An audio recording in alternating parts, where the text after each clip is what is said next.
اگر ہم انسانی تاریخ کو گہرائی سے دیکھیں تو ایک حقیقت بار بار سامنے آتی ہے۔ انسان ہمیشہ کسی نہ کسی طاقت کے زیر اثر رہا ہے۔ یہی طاقت کبھی جادو کے نام پر تھی، کبھی مذہب کے نام پر، اور کبھی خالص مذہب اور دولت کے ذریعے۔ آج ہم اسی سفر کو سمجھنے کی کوشش کریں گے، جو چھوٹے گروہوں سے، چھوٹے قبیلوں سے یا چھوٹے گاؤں سے شروع ہو کر آج کی جدید دنیا تک پہنچا ہے۔ انسانی تاریخ کی ابتدائی زمانے میں لوگ چھوٹے چھوٹے گروہوں، قبیلوں اور گاؤں میں رہتے تھے۔ ایسے وقت میں نہ کوئی ریاست تھی، نہ کوئی قانون تھا۔ یہاں ایک سوال پیدا ہوتا ہے، ان لوگوں کا سربراہ کیسے منتخب ہوتا تھا؟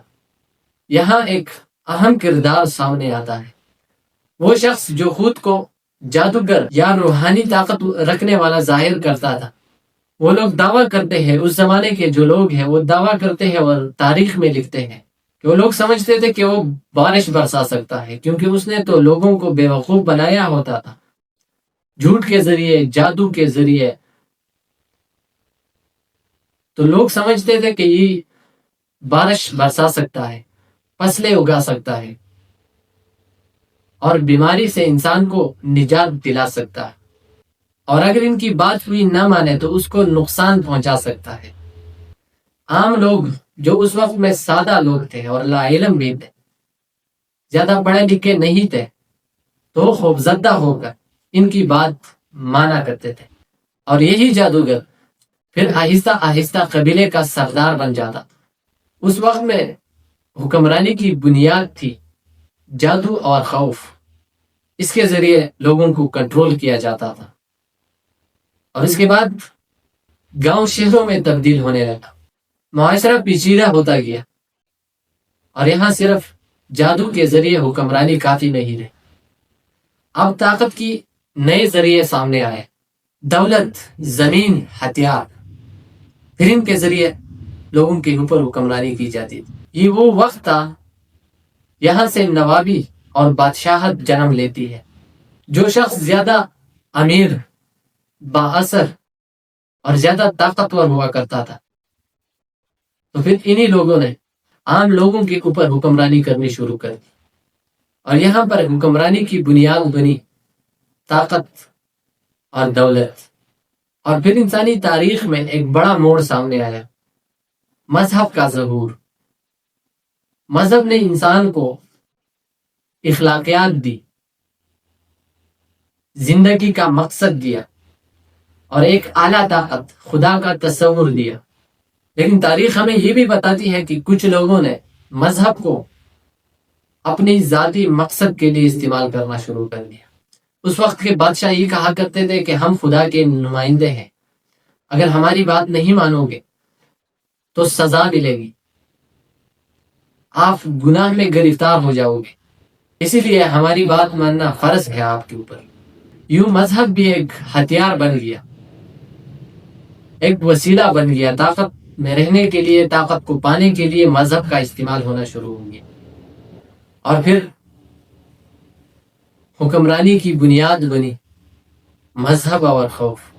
وقت گزرنے کے ساتھ ساتھ انہی لوگوں نے مذہب کا استعمال کرنا شروع کر دیا، اور مذہب کے ذریعے اپنے آپ کو طاقت میں رکھنا چاہتے تھے، لوگوں کو خوفزدہ کیا، اور آج بھی ویسا ہی ہو رہا ہے۔ جیسے پہلے جہالت کے دور میں ہوتا تھا، آج بھی ویسا ہی ہو رہا ہے۔ مذہب کا استعمال کرتے ہیں، لوگوں کو بیوقوف بنایا جاتا ہے، لوگوں کو کہتے ہیں کہ آپ کے مذہب کو خطرہ ہے، آپ کو ختم کر دیں گے۔ یہودی کہتے ہیں کہ یہودیت خطرے میں ہے، مسلمان کہتے ہیں کہ اسلام خطرے میں ہے، عیسائی کہتے ہیں کہ عیسائیت خطرے میں ہے، ہندو کہتے ہیں کہ ہندوازم خطرے میں ہے۔ تو اپنے اپنے لوگوں کو اپنے اپنے ملک کے اندر یہ کنٹرول کرنا چاہتے ہیں، اور ہوتا بھی ایسا ہی ہے کہ لوگوں کو ڈرا دھمکا کر، لوگوں کو خطرات پیش کر کے ان کو اپنے لیے استعمال کرنا شروع کر دیتے ہیں۔ کسی بھی مذہب کو دوسرے مذہب سے خطرہ نہیں ہے، لیکن یہ ان لوگوں نے مذہب کا استعمال کیا ہوا ہے، لوگوں کو بیوقوف بنایا ہوا ہے، اور آج بھی ویسا ہی لوگ بیوقوف بن رہے ہیں، اور آج ایک دوسرے کے ساتھ لڑ رہے ہیں۔ ایک ہی بات پر کہ مذہب کو خطرہ ہے۔ آج ہم سوچتے ہیں کہ ملکوں میں جمہوریت ہے، کیا آج واقعی جمہوریت ہے؟ نہیں ہے۔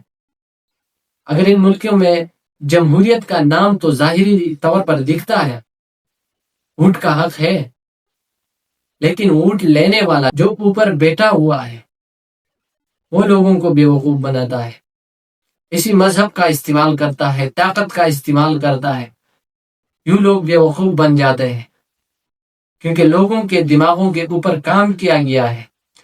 8 ارب لوگوں میں سے 970 ملین لوگ ڈپریشن کا شکار ہے، اور یہی لوگ پھر فیصلہ کرتے ہیں اور انہی حکمرانوں کو منتخب کرتے ہیں۔ تو بات کا مقصد یہ ہے کہ آج کے دور میں یہاں ہمارے اوپر حکمران بیٹھے ہوئے ہیں، ذہنی مریض، پاگل، ان کو ہم نے منتخب کیا ہوا ہے کیونکہ انہوں نے ہمیں غلام بنایا ہوا ہے۔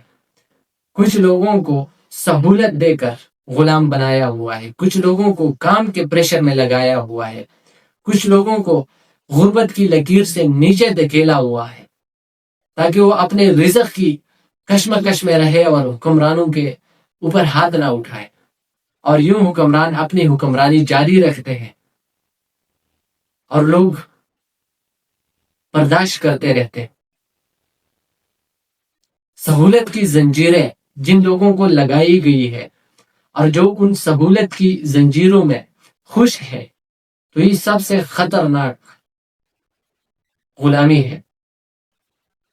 اور کچھ لوگوں کو غربت کی لکیر لگائی ہوئی ہے، کچھ لوگوں کو ڈپریشن میں دھکیل دیا گیا ہے۔ جیسا کہ میں نے کہا 970 ملین لوگ اس دنیا میں رہنے والے، شاید اس سے زیادہ ہے، ان کو ذہنی پریشر کا شکار بنا دیا ہے، اور ذہنی دباؤ میں رہنے والے لوگ اگر فیصلہ کرتے ہیں تو پھر وہ آپ کو معلوم ہے کہ وہ کیسا فیصلہ کریں گے، کس طرح اپنے حکمران منتخب کریں گے۔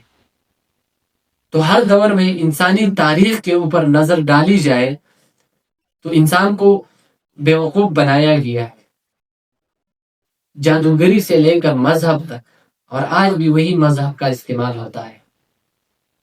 تو بات یہ ہے کہ اگر اسی طاقتور گروہ سے باہر نکلنے کے لیے آپ کو سمجھنا ہوگا اس سسٹم کو، آپ کو سائیکالوجی کو سمجھنا ہوگا کہ یہ لوگ کیسے عام انسانوں کو بیوقوف بناتے ہیں۔ اب زیادہ لوگوں کو تو سمجھ آ گئی ہے، سمجھ گئے ہیں،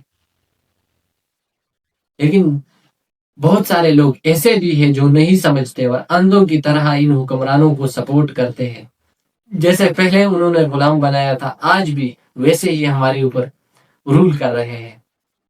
تو ایسے میں ان بیوقوف لوگوں کے پیچھے لگنے سے آپ کو کچھ نہیں ملتا، تو اپنی زندگی سے ان لوگوں کو باہر پھینکیں اور ان کے اوپر آندھا اعتماد کرنا چھوڑ دیں۔ Thank you.